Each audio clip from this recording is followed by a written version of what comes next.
Pete, it's such a pleasure to have you here. It's great to be here. Busy time at D23. Yes, you could say that. Yes. So first of all, let's talk about the things that you can talk about and new announcements. Yeah, we have a lot that we were announcing right here at D23, starting with our next film, which is Elio. That's been kind of known, but it's a little bit known. Yeah. It's about a kid who longs to be abducted by aliens, you know, the way you do. It's really charming, and I think a little bit like, you know how Inside Out 2 seems to have really struck a chord because people can identify with anxiety? Yeah. This one, I think, really does a similar thing in loneliness, that a lot of times we feel like we're surrounded by people. Why do I feel like I'm all out there hanging out by myself? This film really speaks to that in a sort of cathartic way, which I is going to be really beautiful. And then, sorry, get stuck on LA. Go for it. Hoppers. Hoppers is one that we've not talked about. It's the film that comes out after that. So let's see, what are we? That'll be 25, earliest 25. And it's about a passionate young woman who loves animals, and through some technology is able to hop her brain into a little robot beaver and go see the world from animals' perspective and get clued into what they're actually talking about and plotting. And so, how because I'm sure you get pitched a million ideas. You know, you were all, you know, everybody at Pixar. How do you decide? Well, pretty much what we do is we tap people that we believe in, and that's where we start. So instead of being like, we love this idea, and then you make it, it's more like, hey, Daniel Chong, you're an amazing filmmaker. Go come up with a couple ideas and we'll see if any of them hit. And this one really felt fun and it's hilarious. He has a great sense of humor. So I think people are going to love this one. Oh my God, super exciting. Well, I also have to say congratulations on the success of Inside Out too. Thank you very much. The anxiety character, did you kind of know that was going to be a runaway hit? Yeah, well, I mean, not to this degree. Who knew? Obviously the film, the world of Inside Out allows you to kind of zip in there and go like, what's going on with our emotions? Why are we feeling this? And what's the real purpose of some of these emotions? Anger, fear, why would we want to experience these things? Anxiety was one that, I mean, it's been going around for quite a while, and it seems to have gotten worse recently. So it did feel like this is probably something that will speak to people, but again, who knew? I mean, we're the '1 animated film of all time. Of all time. Unbelievable. Unbelievable. And such a short amount of time, too. Yeah, 8 weeks we've been out. Yeah. What sort of feedback do you get from people on the street? Not necessarily within Pixar, but people... People like that I know that have not gone to our last films at all have told me, I've been twice, and I love X, Y, and Z about it. So it really seems to have hit something. As a creative officer of Pixar, which of the emotions do you most experience in one day at work? I would love to say joy, but it's probably more anxiety. Anxiety? Yeah. No anger? Not anger? No, I'm not really an anger guy, despite the fact I actually do the voice for Dad's anger. When you zip in Dad's head, that's me.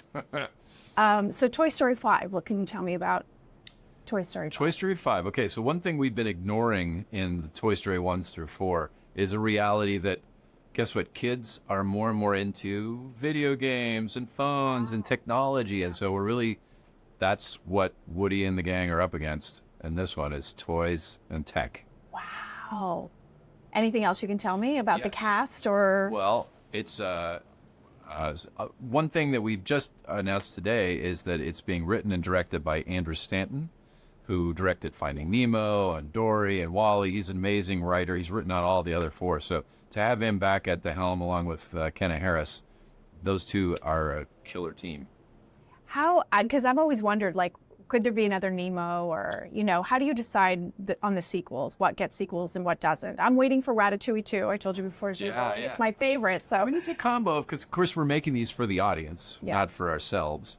So you want to know that they'll be well received. And then we do have kind of a guideline and guardrail, I don't know, whatever you call it, where if we get a certain way in and we're like, this just isn't feeling like it's about something new and substantive, then we'll cut bait.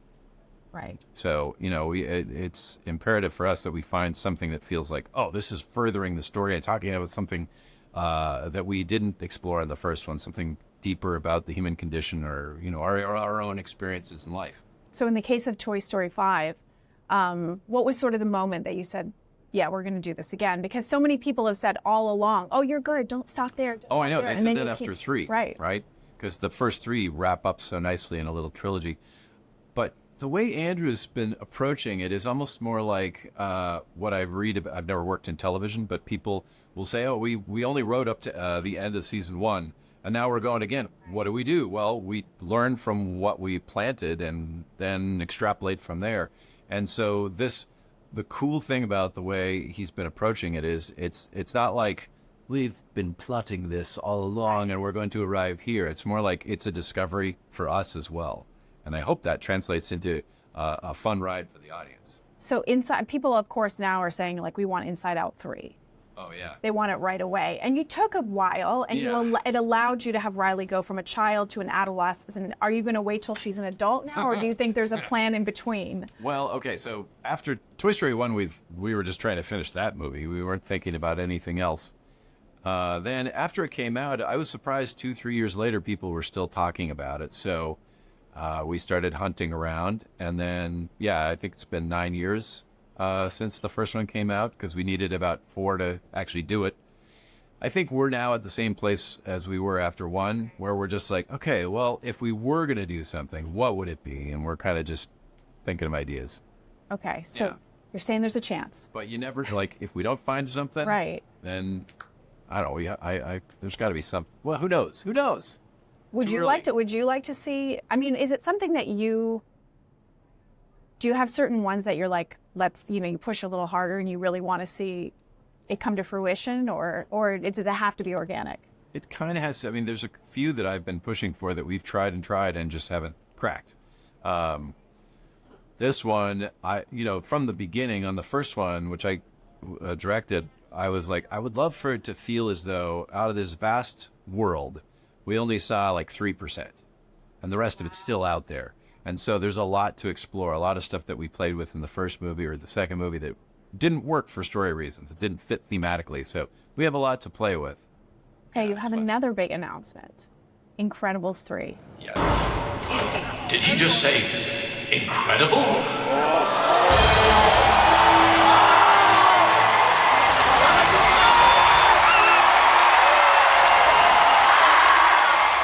Which is an incredible announcement, because I absolutely love this family. Cool.